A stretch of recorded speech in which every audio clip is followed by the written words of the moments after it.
नमस्कार दोस्तों, आज हम स्टार्ट करते हैं class 10th science. Hello friends, my name is Amit Kumar Khatri and I welcome you to my channel let's learn with Amit Kumar Khatri. So let's start now. अब हम शुरू करते हैं क्लास 10th चैप्टर 1। आप देख सकते हैं यहाँ पर इंडेक्स है, जो भी कंटेंट मटेरियल है इस बुक का। इस बुक में 16 चैप्टर हैं और हम चैप्टर नंबर 1 रासायनिक अभिक्रियाएं एवं समीकरण स्टार्ट कर रहे हैं। Chemical reaction and equations.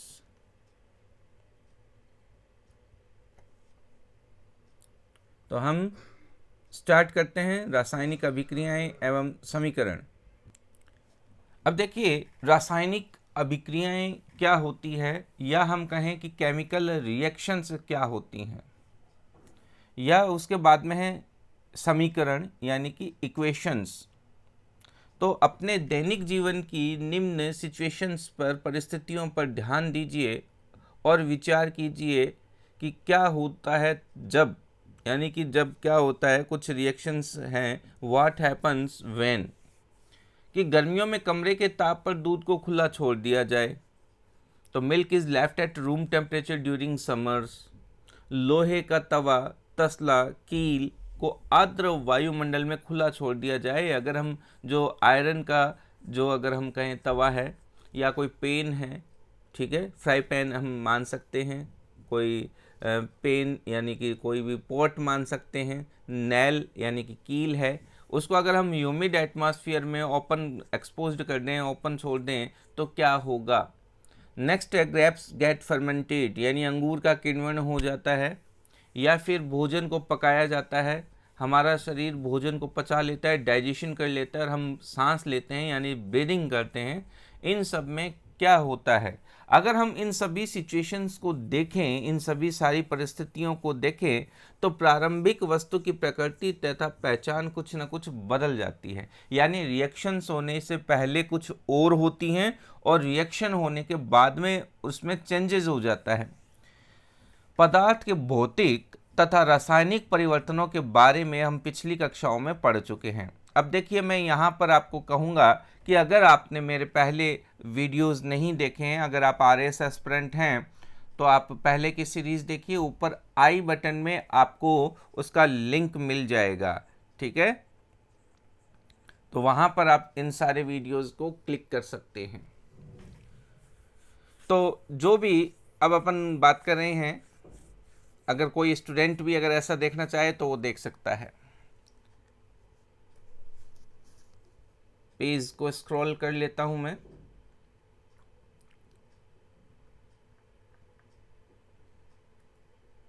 अब देखिए, ये जो भी यहाँ पर जो पहले की सिचुएशन थी, प्रारंभिक वस्तु की सिचुएशन थी, उसमें केमिकल रिएक्शंस हो जाते हैं, कुछ चेंजेस हो जाते हैं, ठीक है। वो जो चेंजेस होते हैं वो आप मान लीजिए कि वापस से पहले वाली कंडीशन में नहीं आ पाते हैं, रिवर्सेबल नहीं होते हैं, इरिवर्सेबल होते हैं। इरिवर्सेबल होने के कारण से वो स्टेबल होते हैं, और हम ऐसे चेंजेस को हम केमिकल चेंजेस या रासायनिक अभिक्रिया कहते हैं। और हम कहते हैं जहाँ भी रासायनिक अभिक्रिया हो रही है, रासायनिक चेंजेस हो रहे हैं, केमिकल चेंजेस हो रहे हैं, हम कहते हैं वहाँ पर केमिकल रिएक्शन कंप्लीट हो गई है। अब यहाँ पर एक एक्सपेरिमेंट दिया गया है। इस एक्सपेरिमेंट को एक तो आपको टीचर के साथ करना है, अपनी आँखों का ध्यान रखना है। तो एक 2 सेंटीमीटर लंबा रिबन जो है, मैग्नीशियम रिबन यानी Mg जो है मैग्नीशियम, Mg का एक रिबन आपको रेजमाल से, सैंड पेपर से रगड़ करके साफ करना है, और उसको आपको एक चिमटे की सहायता से, ठीक है, टोंग की सहायता से, टोंग की हेल्प से उसको पकड़ना है और उसको बर्न करना है। और उसमें जो भी ऐश बने, जो भी राख बने, उसको एक वाच ग्लास में हम इकट्ठा कर लेंगे। तो ये आप वाच ग्लास आप यहाँ पर देख पा रहे हो। और मैग्नीशियम रिबन का दहन करते समय हमें अपनी आँखों को जितना पॉसिबल हो हमें उतना दूर रखना है। और अब आपने इस से क्या ऑब्जर्व किया, व्हाट डू यू ऑब्जर्व। तो अब हम फिर से एक बार स्क्रॉल कर लेते हैं पेज को। अब देखिए आपने यहाँ पर देखा कि जो हमें ऐश प्राप्त होती है, ठीक है, मैग्नीशियम रिबन को जब हमने बर्न किया तो एक सफ़ेद चूर्ण परिवर्तित हो जाता है। तो जो हमारे पास रिबन था वो एक पाउडर में डेजलिंग वाइट फ्लेम जो है उसके साथ जो जलता है, एक तो चमकदार श्वेत लो के साथ जलता है तो डेजलिंग वाइट फ्लेम, और एक वाइट पाउडर में वो जो है चेंज हो जाता है। ये जो चेंजिंग हुई, ये जो मैग्नीशियम ऑक्साइड का पाउडर है, ये जो हमें पाउडर सब्सटेंस जो मिलता है वो मैग्नीशियम ऑक्साइड का पाउडर है, और वायु में उपस्थित ऑक्सीजन तथा मैग्नीशियम के बीच होने वाली अभिक्रिया के कारण यह बनता है। तो यहाँ आगे रिएक्शन, आगे जैसे ही हम इस चैप्टर को कंटिन्यू करेंगे यहाँ पर इसकी एक रिएक्शन लिखी हुई आएगी, ठीक है। वो पहले तो होगी अनबैलेंस्ड, उसके बाद में हम उसको बैलेंस्ड करेंगे। नेक्स्ट है यहाँ पर एक्टिविटी की, एक टेस्ट ट्यूब में आप लेड नाइट्रेट का सॉल्यूशन लीजिए, ठीक है, लेड नाइट्रेट, और इसमें पोटेशियम आयोडाइड का घोल मिला दीजिए। तो देखिए जब हम लेड नाइट्रेट और पोटेशियम आयोडाइड के सॉल्यूशन को मिक्स करते हैं तो वहाँ पर लेड आयोडाइड का फॉर्मेशन हो जाता है, KI का जो है फॉर्मेशन हो जाता है। इसी के साथ साथ दूसरी तरफ पोटेशियम नाइट्रेट यानी KNO3 का निर्माण भी हो जाता है। तो यहाँ पर आपने क्या ऑब्जर्वेशन किया मैं आपको बता चुका हूँ। नेक्स्ट है एक्टिविटी 1.3। यहाँ पर है एक कॉनिकल फ्लास्क में जो कुछ है दानेदार जिंक लीजिए, ठीक है। तो दानेदार जिंक का मतलब हो गया जिंक ग्रैन्यूल्स हमें लेने, जिंक के दाने लेने हैं, और उसमें तनु हाइड्रोक्लोरिक अम्ल, डाइल्यूट HCl या सल्फ्यूरिक अम्ल, या यानी कि डाइल्यूट जो है H2SO4, सल्फ्यूरिक अम्ल का जो फॉर्मूला होता है वो है H2SO4। अब यहाँ पर हमें एक सावधानी प्रिकॉशन जो है वो रखनी है। Handle the acid with care, जो भी हम एसिड का इस्तेमाल कर रहे हैं, अम्लों का इस्तेमाल कर रहे हैं, उसको हमें ध्यान से जो है उठाना है, ध्यान से काम में लेना है। अब देखिए जब हम इनको मिक्स कर देते हैं तो क्या जस्ते के दानों के आसपास कुछ होता दिखाई दे रहा है? क्या कोई बबलिंग जैसा कुछ दिखाई दे रहा है? उस कॉनिकल फ्लास्क या परख नली टेस्ट ट्यूब को आप स्पर्श कीजिए, ठीक है, टच कीजिए, स्पर्श कीजिए मतलब उसको टच कीजिए। क्या इसके तापमान में, टेम्परेचर में कोई परिवर्तन हुआ है?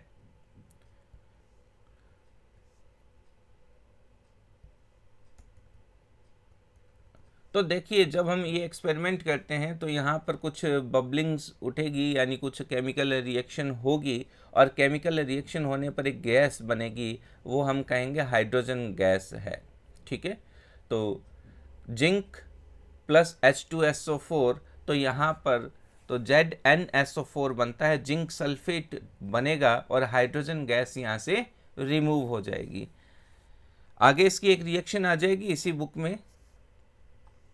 अब देखिए ऊपर दिए गए तीनों क्रियाकलापों के आधार पर हम कह सकते हैं कि निम्न किसी भी प्रेक्षण की सहायता से, यानी ऑब्जर्वेशन की सहायता से हम कुछ निर्धारित कर सकते हैं। हम मान सकते हैं कि एक रासायनिक अभिक्रिया हुई है। ऐसे क्या क्या कुछ फंक्शन होंगे जिसमें हम मान लेंगे कि हाँ यहाँ पर कोई ना कोई केमिकल रिएक्शन कंप्लीट हुई है, तो हमें डिटरमाइनिंग करने में जो हेल्प मिलेगी। तो फर्स्ट है अवस्था में परिवर्तन यानी चेंज इन स्टेट, यानी कि कोई ना कोई उसकी स्टेट में चेंजेस होगा, सॉलिड या लिक्विड या फिर गैस, ठीक है। कलर में चेंज होगा, वहाँ कोई ना कोई रिएक्शन हुई तो हो सकता है मे बी पॉसिबल वहाँ पे कोई कलर चेंज हो गया हो। गैस का निकास या उत्सर्जन, वहाँ पर कोई गैस लिबरेट हो रही हो, गैस का इवोल्यूशन हो रहा हो। नेक्स्ट है तापमान में परिवर्तन, यानी कि कोई ना कोई टेम्परेचर में चेंजेस हो गया हो, चेंजेस इन टेम्परेचर। इस तरीके से ज़रूरी नहीं कि ये सारे के सारे एक साथ हो, कोई इस एक भी इनमें जो चेंज हो सकता है, सारे भी हो सकते हैं और एक एक करके भी कोई चेंजेस हो सकता है। यदि हम अपने आसपास हो रहे चेंजेस को देखें तो पाएंगे कि हमारे चारों ओर विविध प्रकार की रासायनिक अभिक्रियाएं हो रही है। इस अध्याय में हम विभिन्न प्रकार की रासायनिक अभिक्रियाओं और उनके प्रतीकात्मक निरूपण का अध्ययन करेंगे। रासायनिक अभिक्रियाओं यानी कि केमिकल रिएक्शंस, और प्रतीकात्मक निरूपण का मतलब है सिंबॉलिक रिप्रेजेंटेशन। ठीक है, उसको, उस केमिकल रिएक्शन को हम सिंबल के फॉर्मेट में कैसे लिखेंगे। अब हमारे आसपास देखिए जंग लगना जो एक सामान्य सा प्रोसेस है, ठीक है। तो देखिए जंग लगना एक सामान्य प्रोसेस है। जो रस्टिंग होती है वो हम बहुत देखते हैं, लोहे पर ह्यूमिडिटी के अंदर जो है जंग लग जाता है, ह्यूमिड एनवायरनमेंट में वो रस्ट उसके ऊपर आ जाती है, रस्टिंग हो जाती है। नेक्स्ट हम बात करते हैं केमिकल जो है रिएक्शंस। अब देखिए यहाँ पर हमने एक्टिविटी 1.1 की है, और एक्टिविटी 1.1 में अगर हम देखें तो जब ऑक्सीजन की उपस्थिति में मैग्नीशियम रिबन का दहन होता है, यानी कि ऑक्सीजन, यानी हमारे हवा में ऑक्सीजन है, और को जब भी बर्निंग होती है तो ऑक्सीजन की देखिए रिक्वायरमेंट होती है, बिना ऑक्सीजन के बर्निंग पॉसिबल ही नहीं है। तो तब यह मैग्नीशियम ऑक्साइड में परिवर्तित हो जाता है। अगर हम एक स्टेटमेंट, एक वाक्य के रूप में किसी रासायनिक अभिक्रिया को लिखें तो देखिए उसका डिस्क्रिप्शन है, उसका विवरण है, बहुत लंबा हो जाता है, तो उसको शॉर्ट करके लिखते हैं। और जब हम शॉर्ट करके लिखते हैं तो हम उसे वर्ड इक्वेशन या शब्द समीकरण कहते हैं, शब्द समीकरण हम उसे कहेंगे, और वो एक सिंपल मेथड है किसी भी इक्वेशन को लिखने का। तो ऊपर जो भी रिएक्शन हुई हम उसको एक स्टेटमेंट, एक सिंपल से वर्ड में कह सकते हैं, मैग्नीशियम प्लस ऑक्सीजन। ठीक है, मैग्नीशियम और ऑक्सीजन की रिएक्शन हुई और यहाँ पर मैग्नीशियम ऑक्साइड जो है प्रोडक्ट बना। अब यहाँ पर जो रिएक्टेंट है, जो अभिकारक है, वो है मैग्नीशियम और ऑक्सीजन, और मैग्नीशियम ऑक्साइड जो है वो है प्रोडक्ट। अब देखिए इस रिएक्शन 1.1, अब हम ये 1.1 क्या हो गया, हमने आइडेंटिफाई करने के लिए इस रिएक्शन को 1.1 जो है नंबर दे दिया। चैप्टर नंबर 1 है और उसकी रिएक्शन नंबर भी 1 है। आप इसको थोड़ा सा देखिए इस तरीके से, अब हाईलाइट कर लीजिए। ठीक है, अब यहाँ पर ये क्या है, मैग्नीशियम प्लस ऑक्सीजन, और ये रिएक्टेंट है, और मैग्नीशियम ऑक्साइड प्रोडक्ट बनता है। अब इस रिएक्शन में मैग्नीशियम तथा ऑक्सीजन ऐसे पदार्थ हैं जिनमें रासायनिक परिवर्तन होता है, यानी ये दोनों पदार्थ आपस में रिएक्शन करते हैं, इसलिए हम इन्हें अभिकारक यानी कि रिएक्टेंट कहते हैं। और इस अभिक्रिया में एक नया पदार्थ मैग्नीशियम ऑक्साइड बनता है और इसे हम प्रोडक्ट कहते हैं। और अब हम स्क्रॉल कर लेते हैं पेज को, फिर से कंटिन्यू करते हैं। अब देखिए यहाँ पर ये जो वर्ड इक्वेशन है, शब्द समीकरण है, इसमें अभिकारकों के उत्पाद में परिवर्तन को, यानी कि जो रिएक्टेंट है वो चेंज हो जाते हैं प्रोडक्ट में, उनको हम एक एरो के द्वारा एक तीर का निशान लगाकर लिखते हैं।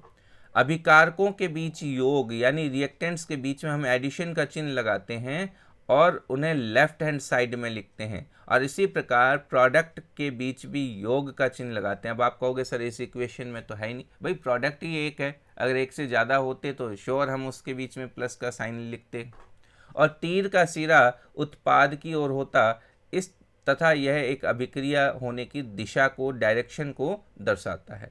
अब देखिए किस प्रकार से ये होगा, मैं अब आपको दोबारा से थोड़ा सा पेज वापस से अप की तरफ हमें जाना पड़ेगा।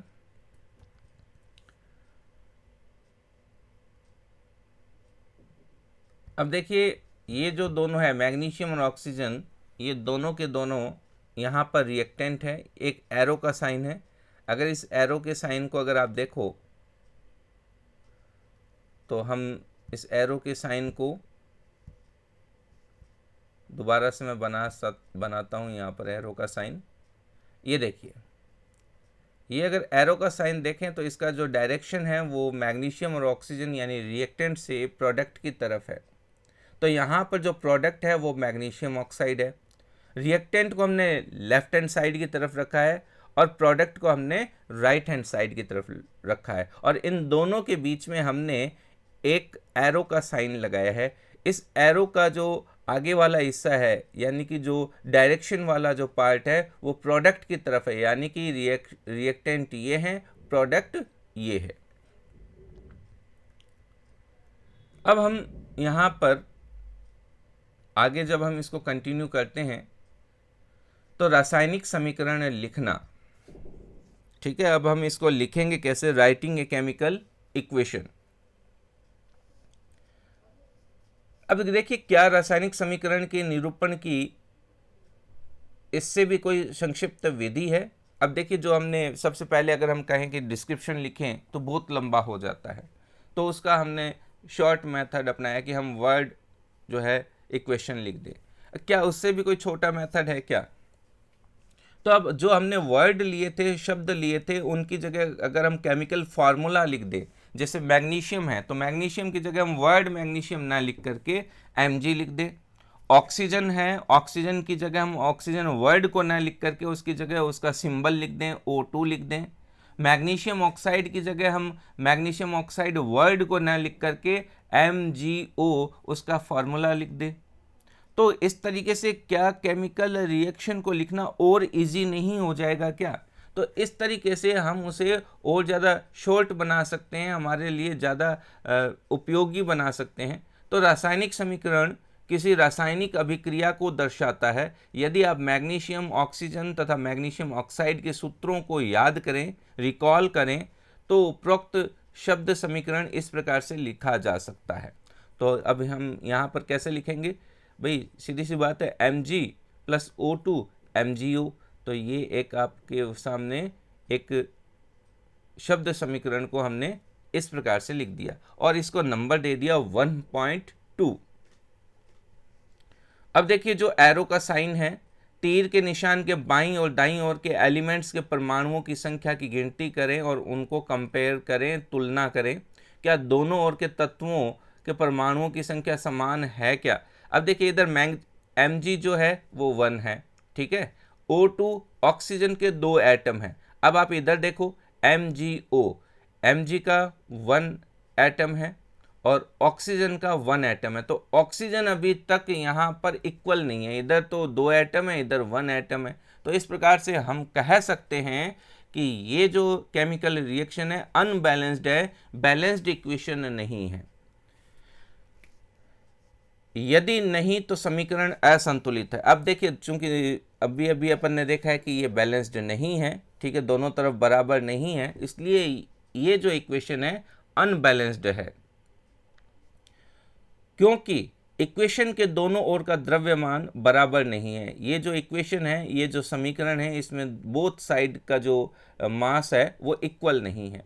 किसी अभिक्रिया का ऐसा रासायनिक समीकरण कंकाली रासायनिक समीकरण कहलाता है, स्केलेटन केमिकल इक्वेशन, ठीक है। हम इसे एक और इजी वर्ड, एक रॉ केमिकल इक्वेशन, कच्ची रासायनिक, जैसे अपन ड्रॉ वगैरह करते हैं, एक थोड़ा सा बस एक आउटलाइन बनाते हैं, तो ये एक तरह की आउटलाइन की तरह है।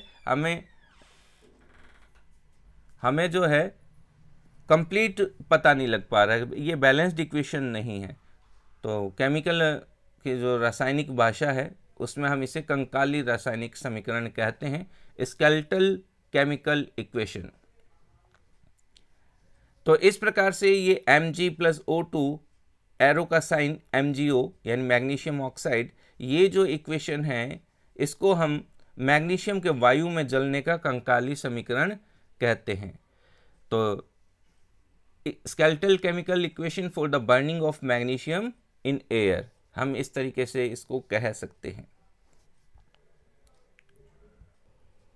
अब हम आगे जो टॉपिक देख रहे हैं वो है संतुलित रासायनिक समीकरण का महत्व, importance of balanced chemical equation, ठीक है। इसकी क्या इम्पोर्टेंस है, आखिर हम इस केमिकल इक्वेशन को क्यों बैलेंस्ड करें।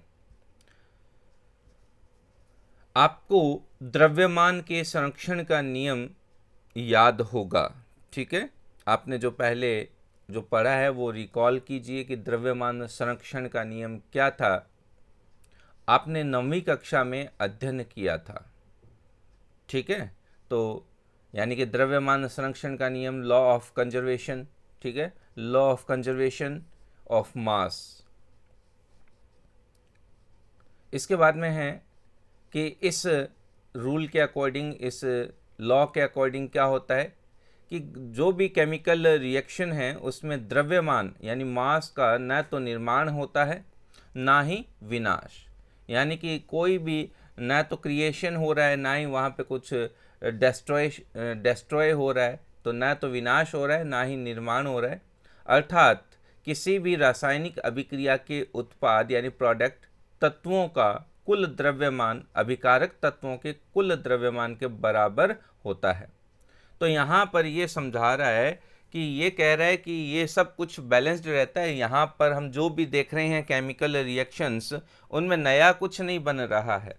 जो भी बन रहा है, जो भी रिएक्टेंट्स रिएक्शन कर रहे हैं, उतनी ही मात्रा में उसका जो है प्रोडक्ट बन रहा है। और अगर प्रोडक्ट कुछ कम बन रहा है तो हो सकता है कि कोई ना कोई बाई प्रोडक्ट कुछ ना कुछ तैयार हो रहा हो, चाहे वो गैस के रूप में हो, चाहे वो एनर्जी के फॉर्मेशन में हो। तो जब भी कोई केमिकल रिएक्शन होगी हम कहते हैं कि कुछ नया निर्माण हो गया। जैसे अगर हम एक सामान्य जो जनरल वे में बात करते हैं, बिजली बन रही है, इलेक्ट्रिसिटी फॉर्मेशन हो रही है, तो देखिए नया कुछ भी फॉर्मेशन नहीं हो रहा है। इलेक्ट्रिसिटी जो बन रही है, हम बोल रहे हैं बन रही है, लेकिन वाकई में वो ट्रांसफॉर्म हो रही है, वन फॉर्म से सेकेंड फॉर्म में कन्वर्ट हो रही है। तो एनर्जी तो वही है, बस हमने उसको चेंज कर दिया है। अदर वर्ड्स में हम कह सकते हैं कि रासायनिक अभिक्रिया के पहले एवं उसके पश्चात प्रत्येक तत्व का जो प्रत्येक तत्व है, प्रत्येक एवरी एलिमेंट है, उसके परमाणुओं की संख्या, एटम्स का जो नंबर है वो इक्वल रहता है, समान रहता है। इसलिए हमें कंकाली समीकरण को, स्केलेटल जो इक्वेशन है उसको बैलेंस्ड करना बहुत ज़रूरी है। क्या रासायनिक समीकरण 1.2 संतुलित है, बैलेंस्ड है? जी नहीं, बिल्कुल वो बैलेंस्ड नहीं है। अगर हम उसको बैलेंस्ड करना चाहें तो कैसे करेंगे? तो देखिए वापस चलते हैं इक्वेशन 1.2 के ऊपर। अब अगर हम इसको बैलेंस्ड करना चाहें तो देखिए ये है 1.2,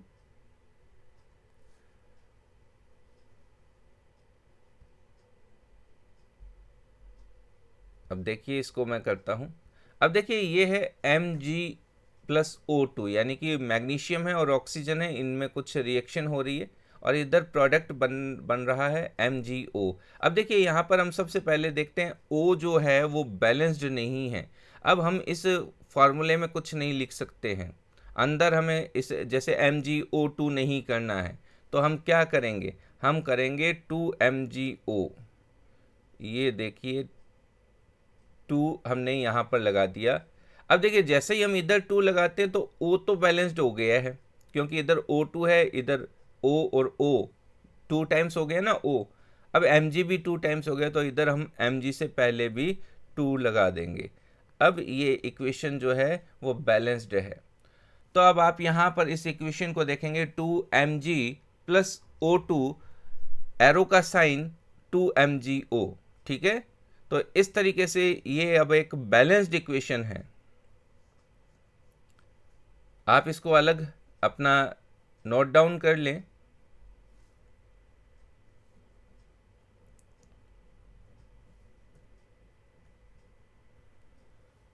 तो अब यहाँ पर एक केमिकल रिएक्शन आपको दिखाई जा रही है। दूसरे शब्दों में रासायनिक अभिक्रिया के पहले और उसके पश्चात जो है प्रत्येक एलिमेंट है उसमें परमाणुओं का नंबर जो है, एटम्स का जो नंबर है वो इक्वल रहता है।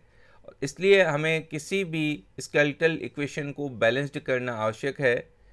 तो इक्वेशन जो 1.2 है इसको हमने बैलेंस्ड कर लिया है।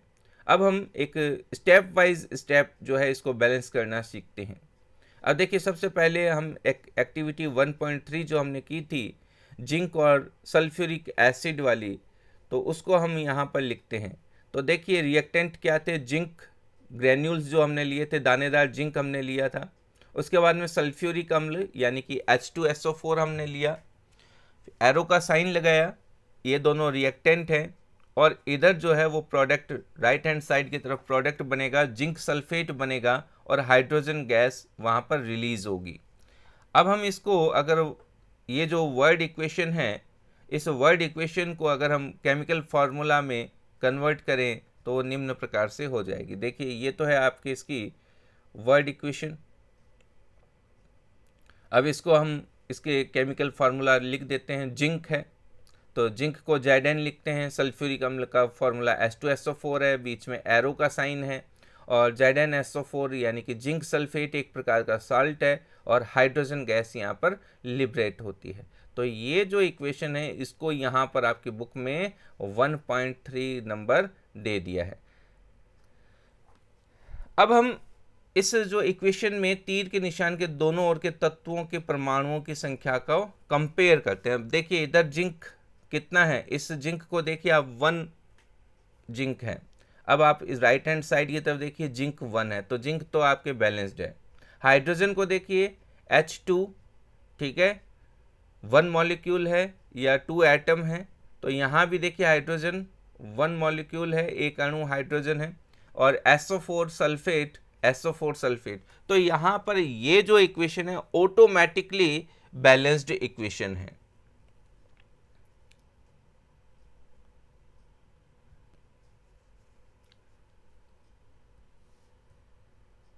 अब देखिए यहाँ पर ये दिखाया जा रहा है,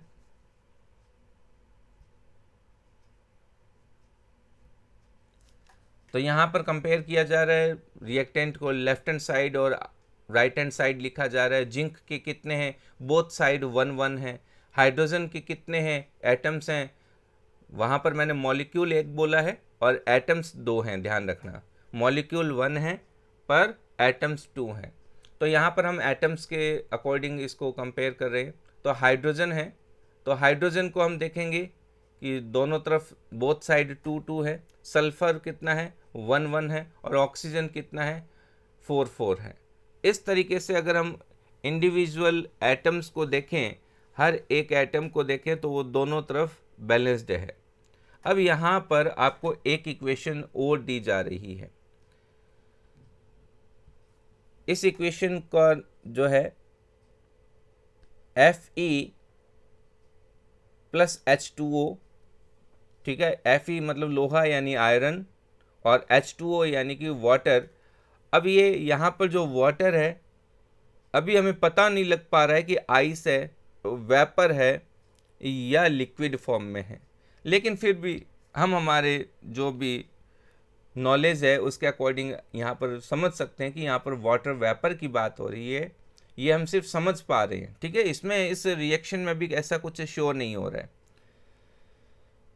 आगे जो प्रोडक्ट की तरफ देखते हैं तो Fe3O4 है और हाइड्रोजन गैस रिलीज हो रही है। क्या ये बैलेंस्ड इक्वेशन है क्या? देखिए अगर हम आयरन के एटम की बात करें तो इधर 1 है, इधर 3 है। इधर ऑक्सीजन आप 1 एटम ही देखोगे तो इधर 4 है। हाइड्रोजन आप देख सकते हो कि सिर्फ एक हाइड्रोजन जो है वो बैलेंस्ड है, बाकी कुछ भी बैलेंस्ड नहीं दिख रहा है, इसलिए ये इक्वेशन अनबैलेंस्ड है। अब इसको हमें बैलेंस्ड करना होगा। तो हम इसको कई स्टेप में कंप्लीट करते हैं। तो हम सबसे पहले स्टेप 1 को कंसल्ट करेंगे। स्टेप 1 क्या कह रहा है, इस इक्वेशन को, जो भी रासायनिक समीकरण हमें दी गई है जिसको हमें बैलेंस्ड करना है, सबसे पहले प्रत्येक सूत्र के चारों ओर एक बॉक्स बना लीजिए। जैसे Fe है तो इसके चारों तरफ हमने बॉक्स बना लिया, H2O है इसके चारों ओर बॉक्स बना लिया, Fe3O4 है और इधर हाइड्रोजन है। ये जब बॉक्स बन गए, इसका मतलब अब हम इस फार्मूला में, पर्टिकुलर इस फार्मूला में कोई चेंजेस नहीं कर सकते। यानी हम इधर Fe और इसको 3 नहीं लिख सकते। इस बॉक्स के अंदर कोई भी चेंजेस नहीं होना चाहिए। H2O है तो हम इसको H2O2 नहीं लिख सकते हैं। Fe3O4 है तो हम ऐसा नहीं कि Fe4O7 लिख दिया, ठीक है, Fe3O5 लिख दिया, ऐसा कुछ हम नहीं करने वाले हैं। H2 है तो हम इसको H3 या सिंगल H या फिर H4, ऐसा कुछ हम नहीं करने वाले हैं। जो भी नंबरिंग होगी इस बॉक्स के बाहर हमें लिखनी होगी। तो सबसे पहले हम यहाँ पर इसको कंपेयर करते हैं। तो आपको समझाने के लिए इस इक्वेशन को इन्होंने 1.5 नंबर दे दिया है, यानी कि आगे जब भी डिस्कशन हम करेंगे, हाँ भाई इतने नंबर की इक्वेशन आप चेक कर लो, आप वहाँ जाकर देखो कि इतने नंबर की इक्वेशन क्या थी। तो अब स्टेप 2 की बात करते हैं, चरण नंबर 2 की बात करते हैं। तो असंतुलित समीकरण यानी कि जो अनबैलेंस्ड इक्वेशन है वो इस 1.5 में उपस्थित विभिन्न तत्वों के परमाणुओं की संख्या की जो है एक लिस्ट बना लेते हैं। तो हम देखिए यहाँ पर 3 एलिमेंट हमारे सामने हैं, आयरन है, हाइड्रोजन है, ऑक्सीजन है। तो अब हम लेफ्ट हैंड साइड और राइट हैंड साइड इनके कंपेयर करते हैं। देखिए लेफ्ट हैंड साइड देखिए हमने अभी अभी बात की है 1 है, ठीक है।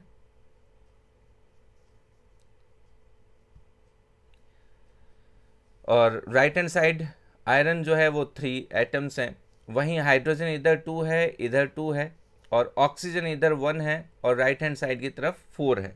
अब हम स्टेप 3 पर आते हैं। स्टेप 3 हमें क्या कह रहा है? सुविधा के लिए यानी कि हमारे जो सुविधा है उसके लिए हम सबसे अधिक परमाणु वाले यौगिक को सबसे पहले बैलेंस्ड करते हैं, ठीक है। तो सबसे अधिक क्या है? अब हम सबसे अधिक देखेंगे यहाँ पर, देखिए Fe3O4, इस बेसिस पर हम Fe3O4 और उसके ऑक्सीजन तत्व को चुनते हैं। दाईं और ऑक्सीजन के 4 परमाणु हैं, यानी कि राइट हैंड साइड में देखें, और ऑक्सीजन, और जबकि लेफ्ट साइड में केवल एक। अब देखिए लेफ्ट साइड में आप देखिए H2O है। H2O में सिर्फ अगर हम ऑक्सीजन के एटम की बात करें तो वो है 1। राइट हैंड साइड में Fe3O4 है, यहाँ पर अगर हम ऑक्सीजन की बात करें तो वो है 4 एटम। तो हम बैलेंस्ड करने के लिए लिख देते हैं, प्रोडक्ट में 4 है, रिएक्टेंट में 1 है, तो 1 को कैसे लिखें कि वो 4 में कन्वर्ट हो जाए? तो हम यहाँ पर मल्टीप्लाई करेंगे 4 से। अब जब हम इसको 4 से मल्टीप्लाई करते हैं तो अब हम इसको आगे कैसे लिखेंगे?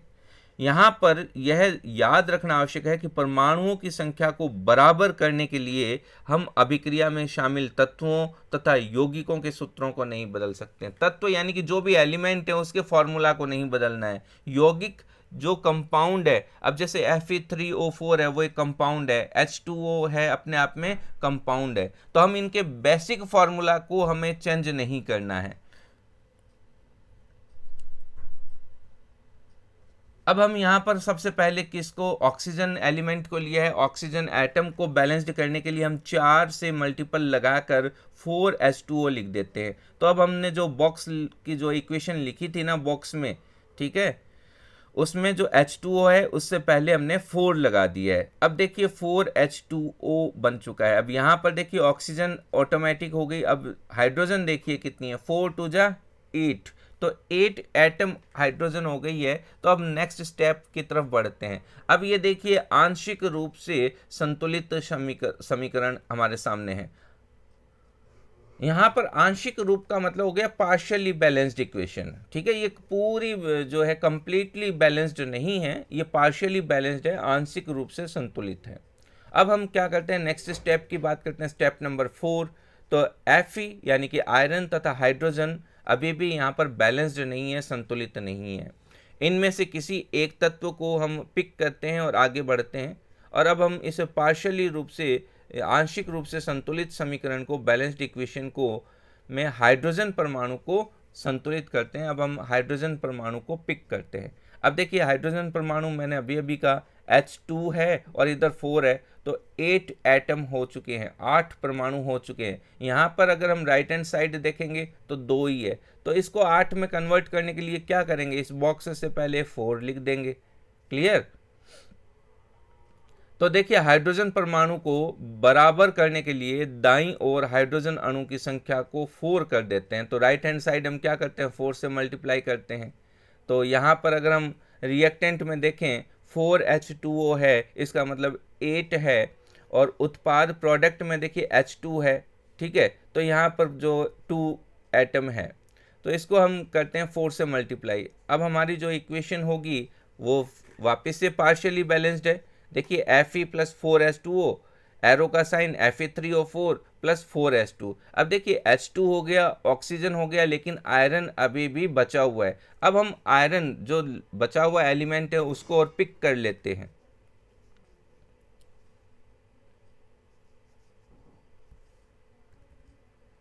अब हम इस नेक्स्ट स्टेप को देखते हैं।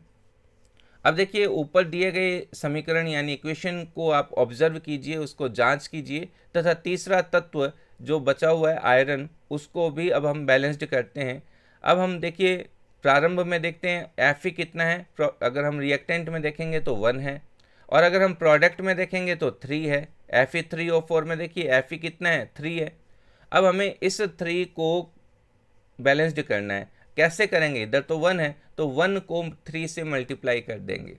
तो Fe को संतुलित करने के लिए लेफ्ट हैंड साइड की तरफ हम Fe के 3 जो एटम है वो लेते हैं, तो इधर 3 लगा देते हैं। अब देखिए ये इक्वेशन आपकी बैलेंस्ड हो चुकी है। यहाँ पर देखिए इस 1.8 को आप देखिए हमने क्या किया, ये देखिए Fe3 है left hand side, right hand side देखिए Fe3 है। H2O देखिए हाइड्रोजन 4 H2 है, उससे पहले 4 से मल्टीप्लाई कीजिए 8 है, तो यहाँ पर हाइड्रोजन देखिए वो भी 8 एटम है, ठीक है।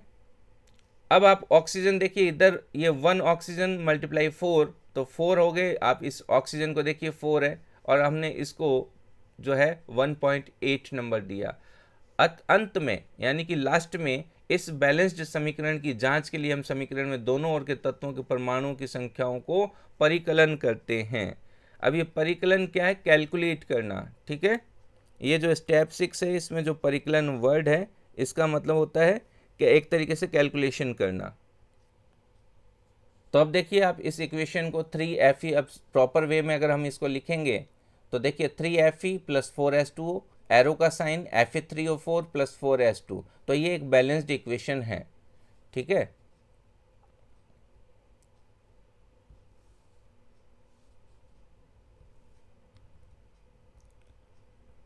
अब देखिए ये जो बैलेंस्ड इक्वेशन है इसमें हमने क्या किया, एक इक्वेशन में दोनों ओर यानी both side, left hand side और राइट हैंड साइड के तत्वों के परमाणुओं की संख्या बराबर है, अतः यह समीकरण अब संतुलित है, यानी ये इक्वेशन अब बैलेंस्ड इक्वेशन है।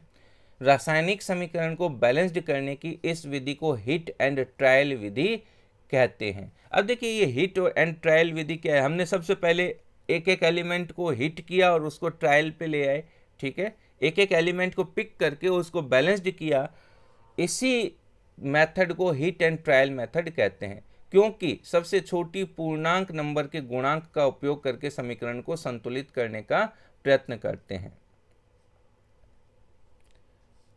तो इसका मतलब ये हो गया, सबसे छोटी पूर्णांक संख्या का मतलब हो गया जो स्मॉलेस्ट होल नंबर है उसके जो कोएफिशिएंट को लेते हैं, गुणांक को लेते हैं, और उसके यूज के द्वारा हम इस समीकरण को, इस इक्वेशन को बैलेंस्ड करते हैं।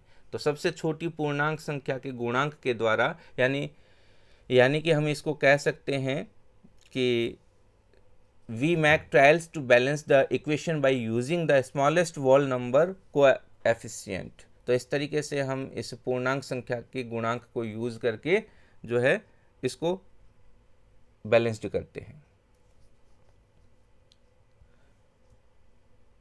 अब देखिए नेक्स्ट स्टेप आता है स्टेप नंबर 7। अभी तक हमें क्या, जो भी हमने इक्वेशन लिखी है अभी हमें उसके किसी भी फिजिकल स्टेट का पता नहीं लग पा रहा है। जैसे ऊपर लिखे संतुलित समीकरण, जो भी बैलेंस्ड इक्वेशन है उसको आप सावधानी से जांच कीजिए, एक आप प्रॉपर वे में उसको चेक कीजिए, ठीक है, एग्जामिन कीजिए उसका, क्या इस समीकरण में हमें अभिकारकों तथा उत्पादों की भौतिक अवस्था के बारे में ज्ञान होता है, क्या पता लग रहा है, क्या रिएक्टेंट्स किस स्टेट में है, या फिर हम कहें प्रोडक्ट किस स्टेट में, सॉलिड है, लिक्विड है, गैस है। तो इस इक्वेशन में उनकी किसी भी फिजिकल स्टेट के बारे में हमें पता नहीं लग पा रहा है। तो रासायनिक समीकरण को अधिक जो है इंफॉर्मेटिक बनाने के लिए, सूचनापूर्ण बनाने के लिए, यानी ज़्यादा से ज़्यादा हमें इंफॉर्मेशन मिले किसी भी बैलेंस्ड इक्वेशन के द्वारा, तो वहाँ पर हम क्या करते हैं, अभिकारकों यानी रिएक्टेंट्स तथा उत्पादों यानी प्रोडक्ट के रासायनिक सूत्र के साथ हम उसकी फिजिकल स्टेट को भी लिख देते हैं। तो अभिकारकों तथा उत्पादों के गैस, द्रव तथा जलीय और ठोस अवस्थाओं को क्रमशः हम गैस यानी G से, द्रव यानी लिक्विड L से, जलीय यानी एक्वस तथा सॉलिड S से हम दर्शाते हैं। अब देखिए जलीय क्या होता है, जैसे हमारे पास नमक है, सॉल्ट है, सॉल्ट को सॉलिड स्टेट है, उसको हमने पानी में घोल दिया, और वाटर वहाँ पर क्या है, लिक्विड स्टेट है। अब पानी और वो सॉल्ट जब मिक्स हो जाता है तो जो सॉल्यूशन मिला उस सॉल्यूशन को हम लिक्विड कहें कि सॉलिड कहें? भाई सॉलिड कहेंगे, हम सॉलिड कह नहीं सकते क्योंकि नमक तो घुल चुका है, डिसॉल्व हो गया सॉल्ट। अब लिक्विड कहें तो कैसे कहें, क्योंकि उसमें सॉलिड है। तो इस तरीके से एक वर्ड है यहाँ पर एक्वस यानी जलीय, ठीक है, AQ से लिखेंगे। अभिकारक या उत्पाद, रिएक्टेंट और प्रोडक्ट जब जल में घोल के रूप में, वाटर में सॉल्यूशन के फॉर्मेशन में उपस्थित होते हैं तब हम इसे एक्वस लिखते हैं। तो इस प्रकार से अब जो बैलेंस्ड इक्वेशन जो हमने 1.9 नंबर जिसे दिया था, जिस इक्वेशन को, उसमें हम उसको इस 1.10 के अकॉर्डिंग लिख सकते हैं। देखिए 3Fe, Fe क्या है, सॉलिड है, प्लस का साइन, H2O, H2O 4H2O लिखा तो ये गैस फॉर्मेशन में है, ठीक है। सबसे पहले शायद मैंने यही बताया था कि ये हम इमेजिन कर रहे हैं कि ये वाटर वेपर है, तो अब हमने यहाँ पर इसको शो कर दिया गैस, तो वाटर वेपर हो गई। फिर बना प्रोडक्ट Fe3O4, Fe3O4 सॉलिड है, हाइड्रोजन क्या है, गैस है, तो 4H2। अब ये एकदम प्रॉपर हमें सारी इंफॉर्मेशन मिल रही है कि कौन सॉलिड है, हमें क्या गैस फॉर्मेशन प्राप्त हो रही है। तो ध्यान दीजिए इक्वेशन 1.10 में H2O के साथ गैस चिन्ह का उपयोग किया गया है। यहाँ पर यह पता लगता है कि अभिक्रिया में जल का उपयोग भाप के रूप में, वाटर वेपर के रूप में किया गया है, ना कि लिक्विड फॉर्मेट में। प्राय हर रासायनिक समीकरण में भौतिक अवस्था को शामिल नहीं किया जाता। जरूरी नहीं है कि हम हर जगह सॉलिड, लिक्विड, गैस, एक्वस कुछ इस तरीके का लिखे, हो सकता है वहां पर कुछ और जरूरत हो। कभी कभी अभिक्रिया में यानी कि रिएक्शन में परिस्थितियां, सिचुएशंस, जैसे कि ताप यानी कि टेम्परेचर, दाब यानी प्रेशर, उत्प्रेरक यानी कैटलिस्ट आदि को भी तीर के निशान के ऊपर या नीचे की तरफ लिखा जाता है। तो अब यहाँ पर हम बहुत सारी जो सिचुएशंस को भी शो करते हैं। अब हमारे सामने एक इक्वेशन है, इक्वेशन नंबर 1.11, इसको देखते हैं। CO यानी कार्बन मोनोऑक्साइड, कार्बन मोनोऑक्साइड एक गैस है, ठीक है। 2H2 यानी कि हाइड्रोजन, ठीक है। जब हम इनमें रिएक्शन होती है 340 एटमॉस्फेरिक प्रेशर, तो यहाँ पर हमने प्रेशर को देखिए एरो साइन के ऊपर लिखा है, और ये CH3OH यानी कि मैथेनॉल का फॉर्मेशन हो जाता है, और मैथेनॉल एक लिक्विड स्टेट में है। यहाँ पर कार्बन मोनोऑक्साइड गैस है, ठीक है, हाइड्रोजन गैस है, और CH3OH यानी मैथेनॉल जो है वो लिक्विड है। नेक्स्ट इक्वेशन है इक्वेशन नंबर 1.12। ये देखिए ये फोटोसिंथेसिस की इक्वेशन है। फोटोसिंथेसिस की इक्वेशन जितने भी RS एस्पिरेंट हैं उनके लिए बहुत याद करना है उनको, ठीक है। इस तरीके का क्वेश्चन RS मेंस में आ सकता है। RS मेंस जब हम देते हैं तो उसमें पूछा जा सकता है इक्वेशन को, इससे रिलेटेड जरूरी नहीं एज इट इज़ इक्वेशन पूछे, पर वहाँ पर जैसे फोटोसिंथेसिस पूछ लिया, तो फोटोसिंथेसिस में अगर आप इक्वेशन लिखते हो तो आपको बहुत ज़्यादा बेनिफिट होता है। 6CO2, ठीक है, कार्बन डाइऑक्साइड है, उसके 6 जो यहाँ पर मॉलिक्यूल लिए हैं कार्बन डाइऑक्साइड के।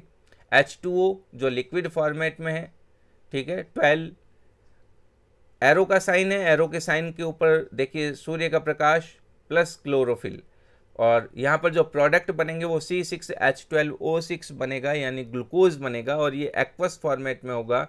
6CO2 ये भी एक्वस है यानी ऑक्सीजन रिलीज होगी, और 6H2O जो है लिक्विड फॉर्मेट में रहेगा। अब देखिए यहाँ पर देखिए 6O2 ये पहले घुली हुई है, पर बाद में जब रिलीज हो जाती है, रिलीज होने के बाद ये गैसीय फॉर्मेट में होगी।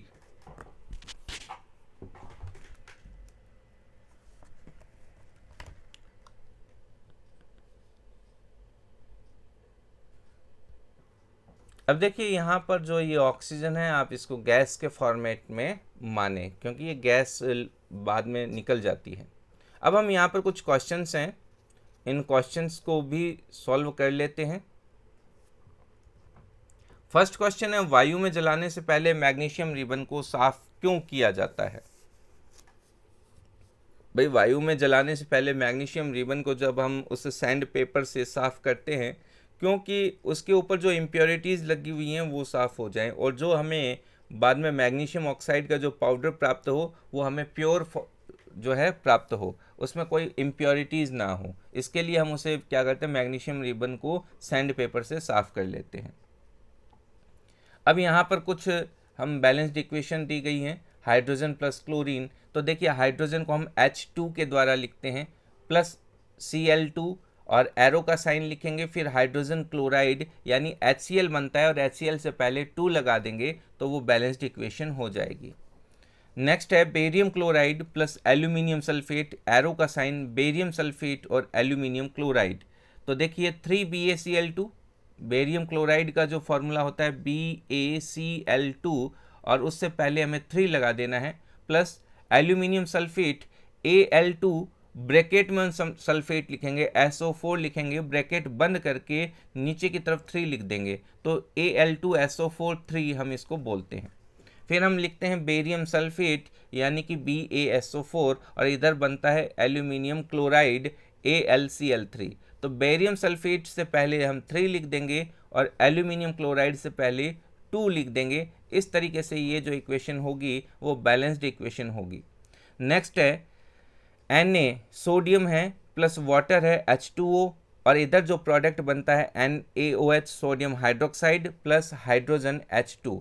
बैलेंस्ड करने के लिए Na जो है, सोडियम जो है, इससे पहले हम 2 लगा देंगे तो बन जाएगा 2Na, प्लस का साइन वाटर जो है H2O, H2O से पहले हम 2 लगा देंगे तो 2H2O, sodium hydroxide NaOH, N capital है, A स्मॉल है, O और H दोनों जो हैं कैपिटल होंगे, तो ये बनेगा सोडियम हाइड्रोक्साइड का केमिकल फार्मूला। और NaOH से पहले हम 2 लगा देंगे, 2 नंबर लिख देंगे और इधर H2 है ही, तो इस तरीके से ये एक बैलेंस्ड इक्वेशन होगी। अब देखिए नीचे कुछ एक दिया गया निम्न अभिक्रियाओं के लिए उनकी अवस्था के संकेतों के साथ संतुलित रासायनिक समीकरण लिखिए।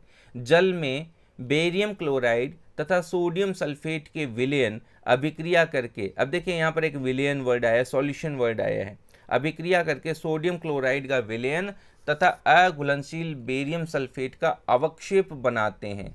ठीक है, अघुलनशील यानी इनसॉल्युबल है और इनसॉल्युबल है उसके बाद में लिखा है अवक्षेप यानी प्रेसिपिटेट। ठीक है, अब हम इसको क्या कहेंगे, इसको थोड़ा सा मैं इंग्लिश में ट्रांसलेट कर देता हूँ। Solution of barium chloride and sodium sulfate in water react to give insoluble barium sulfate and the solution of sodium chloride। तो ये अवक्षेप जो होता है वो insoluble होता है, precipitate जो होता है वो insoluble होता है। तो अब यहाँ पर क्या रिएक्शन होगी, देखिए जब इस तरीके की जो रिएक्शन होगी उसको हम लिखेंगे BaCl2 यानी बेरियम क्लोराइड, ये एक्वस है, जल में घुला हुआ है ना, ठीक है, सॉल्युबल इन वाटर, और आगे प्लस का साइन लिखेंगे, फिर हम लिखेंगे सोडियम सल्फेट यानी Na2SO4, ये एक्वस है, ये भी एक्वस होगा, फिर हम एरो का साइन लिखेंगे और फिर हम लिखेंगे 2NaCl, एक्वस है, पानी में घुला हुआ है, और BaSO4, ये जब हम उसको फिल्टर करेंगे तो उस फिल्टर पेपर के ऊपर उसका प्रेसिपिटेशन आ जाएगा तो वो सॉलिड फॉर्मेशन में है। ठीक है, BaSO4 बेरियम सल्फेट सॉलिड है। इस तरीके से हम इस इक्वेशन को लिखेंगे। नेक्स्ट इक्वेशन है सोडियम हाइड्रोक्साइड का विलयन। ठीक है, solution of sodium hydroxide water में, ठीक है, ये वाटर में बना हुआ है, हाइड्रोक्लोरिक अम्ल के विलयन यानी जल में से अभिक्रिया करके सोडियम क्लोराइड का विलयन तथा जल बनाते हैं। यानी sodium hydroxide solution in water reacts with hydrochloric acid solution in water to produce sodium chloride solution and water. तो यहाँ पर जो प्रोडक्ट बनेगा वो सोडियम क्लोराइड होगा और वाटर होगा। अब ये सोडियम क्लोराइड पानी में घुला हुआ होगा, तो हमें इनकी स्टेट को लिखना है। NaOH लिखेंगे, NaOH पानी में घुला हुआ है तो एक्वस हो गया, प्लस HCl है, ये भी देखिए इन वाटर सॉल्यूशन है तो एक्वस। उसके बाद में जो प्रोडक्ट बनेगा, एरो का साइन लगा के प्रोडक्ट लिखेंगे, NaCl प्लस H2O।